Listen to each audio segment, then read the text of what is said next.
今天咱们来吃一个四川特色的红烧鸭子哈，这里是土鸭子半只。首先来给它宰一下。这只鸭子的话是土鸭子哈，所以把这个鸭脯肉剔下来给我们家小熊先生吃。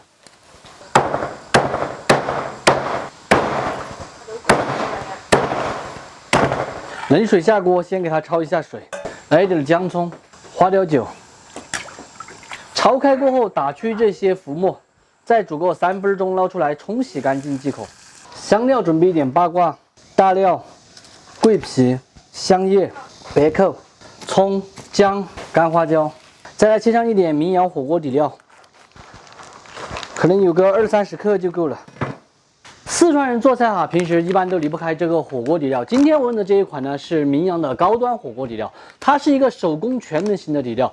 平时你吃火锅的话，只要加水烧开就能够煮出火锅底一模一样的味道。像我今天做鸭子，平时炒菜烧菜，切上那么一点点进去哈，整道菜的香味和口感都会提升很多。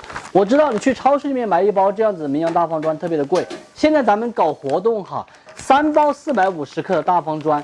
只要59块8，并且还包邮，相当于一包20都不到。你们就说划算还是不划算？喜欢我同款的朋友直接去购买就可以了。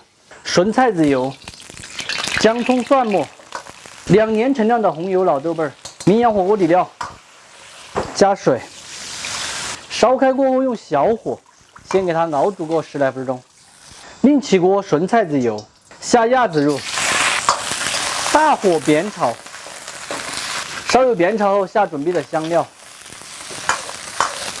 全部炒香后，烹一点花雕酒，再来把熬好的红汤给它倒进去烧起。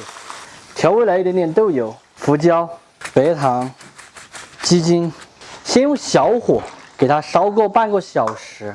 配菜来一点青椒和紫姜，切成这样的滚刀块。这里我还准备了一点青豆。鸭子烧好过后哈。 把里面的这些香料给它叼出来，不要下青豆儿，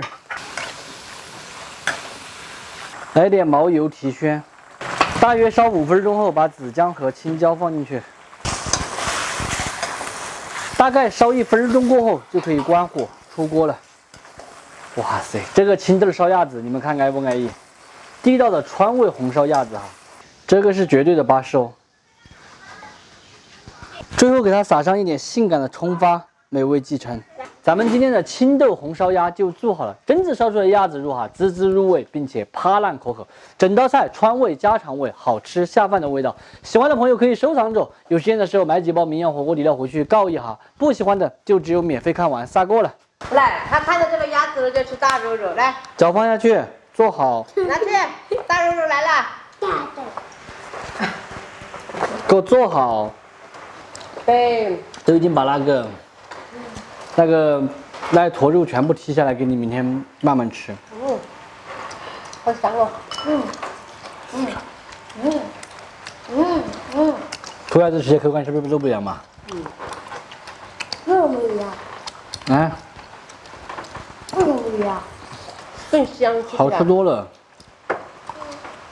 它为什么更好吃？因为它是土鸭子啊。 你们学校里面吃的鸡鸭就是鸡素鸭，有可能他太阳都没见过，就已经上桌了。嗯。